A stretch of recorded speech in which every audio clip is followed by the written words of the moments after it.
Hi, I'm Leighton Meester, and I'm in studio with The Hollywood Reporter. Thank you so much for dropping by. Thank you. So excited to talk to you. Single Parents finale is tonight. Now, looking back at the show, what stood out to you first about the script and why you wanted to join? I mean, it definitely started with the team that had sent it. It was Liz Merriweather and J.J. Philbin, and Taron was already attached, and I'm just a huge fan of him, even before, but now even more. So it just seemed like an awesome team. Jason Weiner was going to be directing and executive producing, and just that marriage of the new girl humor and writing, Jason coming from Modern Family in that world, it became like its own new family, if you will. Then seeing the group dynamic on the page it just made sense. It was very funny. I just felt like I was laughing on every page or more. And I also, on top of that, really connected with my character, Angie. She's funny. Is a thread within me of her. Yeah. She's a fully realized person, and I find her to be, in her sardonic, dry, tough wit, super enjoyable to play, and also really fun to kind of thread the line between that side of her and her vulnerability and being a single mother and having to be the mom and dad and caretaker and breadwinner for her entire world, trying to make a career, having a kid at a young age, and so it's been humbling and super fun to do. And I also knew that it was just going to be this really collaborative experience. Yeah, Liz Merriweather is super collaborative. Yeah, they really are. JJ is too, and the second I sat down with them, it really was this is just such a great not for nothing woman-led team. Who really let me have so much input on what I do, say, where, with the direction of my character, the music she likes, the jokes I get to say and choose. So it's just fun. Going off that, what input specifically did you have about kind of how you saw Angie? Like I said, I think that there's part of her within me, which is actually the great thing about watching any ensemble show. For me, it's like every ensemble I've ever watched, I'm like, yeah, are you a Charlotte or a Samantha or whatever? But really, which one are you? I feel like, I guess, I'm not like any of them specifically, but what I was going to say is that you're kind of, as a human, on screen, it's interesting to watch people be more defined. Yeah. But I think everyone can probably see themselves, I see myself in everybody or them in me. Yeah. I don't know, I don't want to say too much, but a little bit of Samantha. But yeah, I think, Angie, she's very defined, very specific. Like I said, she's tough and she's kind of a hard ass. She's actually a total hard ass.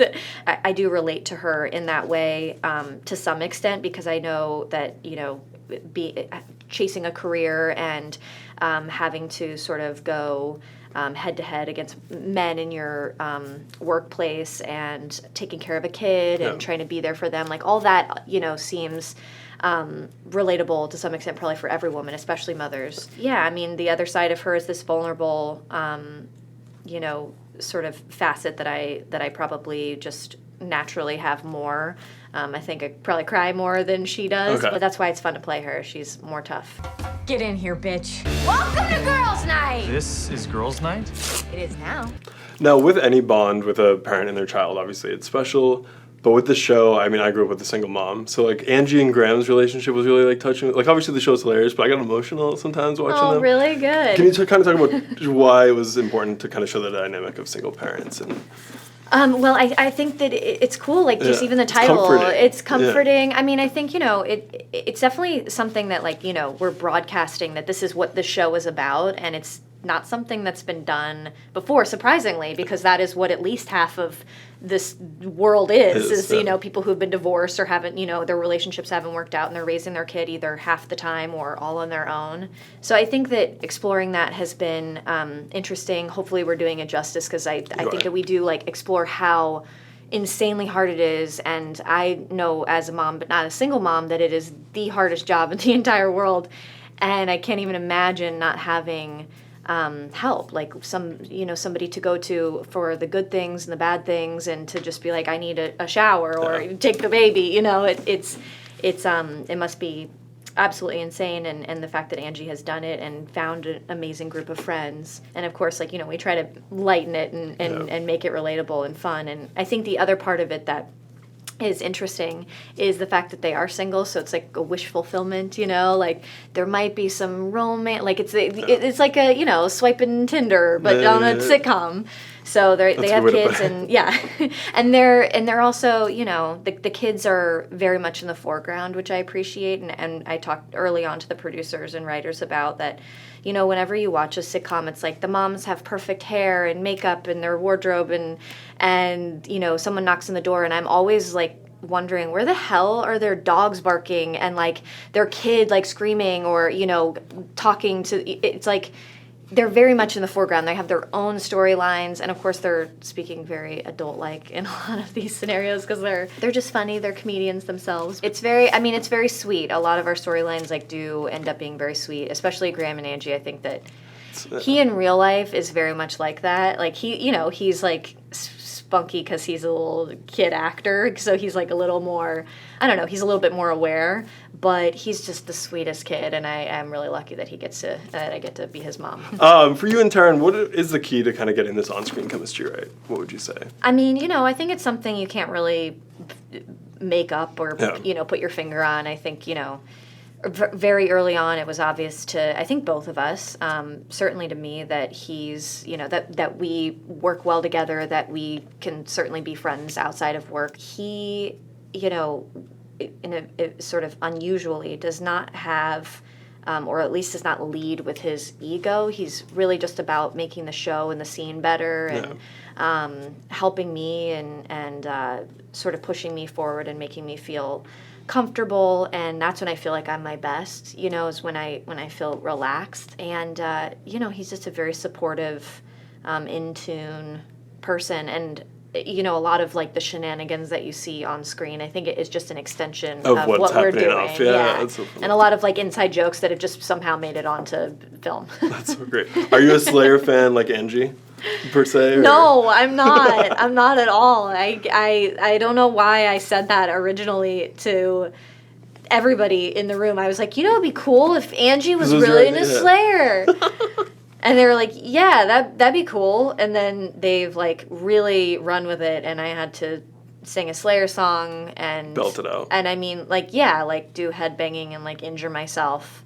That was my version of a headband. It was just, don't do it. Don't do it. It's really bad for you physically. It's not good. The name of the song, the episode, is Raining Blood, which is just it's my favorite episode. It's really funny and good, and there's a goat. I have a 3-year-old who is also singing Raining Blood because she had to hear it so much, and she's like, play that scary music. I'm like, okay, I guess that's what you're into. But no, I'm it's not that I'm not a fan, I can't chill to it, which is probably not what you're supposed to do. You're not supposed to know. You're supposed to headbang and hurt yourself, basically. What's really fun is we get to learn more about her past and like kind of her oddball quirks, and we see that in the finale, where she was working at a music festival. She meets Graham's father, Derek, played by your husband, Adam Brody.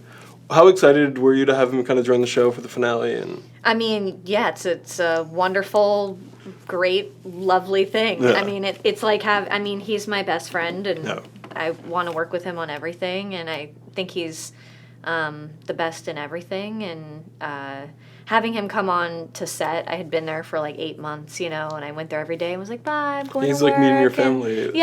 My other family. Your other family, my second family. And it was he's really good. I was not at all like worried if he would completely like do amazing at that part, which it kind of toes the line. It's this guy who's walked out on his girlfriend who's pregnant, and so you don't really know like kind of what his intentions were, but maybe he's not the best guy. I won't give too much away, but it was funny watching Taryn kind of get angry. Yeah. And break stuff. I guess I spoil it. Like beat him up a little bit because Will's so nice, so it's I don't know. Yeah. I think he got hurt. Actually got hurt. He did. Like I think the next day. I think he just was like, I don't know. I think maybe his jaw or something. I don't know. Maybe this is spoiler. Your second family beat up your real family. Yeah. What a mess. Yeah. Were there other ideas of how he might be kind of fit into the show, or were there other character ideas? Like, we had done a couple movies together and worked together before, and then when I was doing the last show I was on, sort of like that was sort of the direction they were taking. They were like, well, maybe we'll have him on. And sadly, that never came to pass. The Making show history, ended. Yeah. Okay. And then this came around, and I was like, ooh, like, maybe he could be on the show. And they were like, okay, we'll keep that in the backs of our minds, like, when something comes around that seems right. Yeah, JJ was telling me we're out here at the TCAs, and she was like, it'd be great. Like, we're going to bring in Derek, we've talked about him all season, and, and I sort of, like, he's this very, like, legendary, mysterious person who I'm like, as a garbage human, I don't want to talk about him, but I have a lot of, like, pent-up rage and abandonment issues. I'm talking about Angie, not myself. and then she's like, and I was like, who's going to be the guy? And she's like, well, my dream is, Adam Brody. And so, of course, he was just like, yeah. Of course, I'll do it. Now, with him being Graham's father, do you see him coming back for a season 2 and kind of seeing that story go further? I think so. Yeah. I mean, it would be, we kind of left it on like a cliffhanger. Yeah. We're completely spoiling the finale, but that's what it is. It is a cliffhanger. And, not exactly knowing where we stand. I don't think we totally wrap it up. Yeah. But it brings Will and Angie closer. Will, played by Taryn. And I don't know if it's going to be a good thing or a bad thing that Derek is maybe somewhat back in her life, or she at least knows where he is and what he's up to. Maybe she still has feelings, or maybe she doesn't and just hates him. So what's exciting you most kind of now about working in comedy? I'm just excited. I'm hoping, fingers crossed, that the show comes back so that I can really continue to explore and just really have fun. I have so much fun doing the show, and like I said, I love playing Angie. I think she's sort of a dream role for me, to be able to mix so many different facets of a person together. She's so grounded and well written, and I'm really lucky to do that and to call that my job. And beyond that, I would love to continue to do comedy. It's definitely like a wonderful way of life, to go to work and laugh and tell jokes and have fun. One thing I wanted to ask you, when we were first introduced to you, obviously, on Gossip Girl, do you ever look back and recognize the comedic elements to that show? Because a lot of it was driven by Blair and her one-liners. Yeah, sure. Yeah. Just the cadence and the way that it was written was, I think, easy to sort of find, like, funny moments. And, certain actors on that, specifically, I would say Zuzana Sarkovsky, who's played... Who you're really close with. Yeah, that's so awesome. She's super funny in real life and Blair on and screen. Yeah.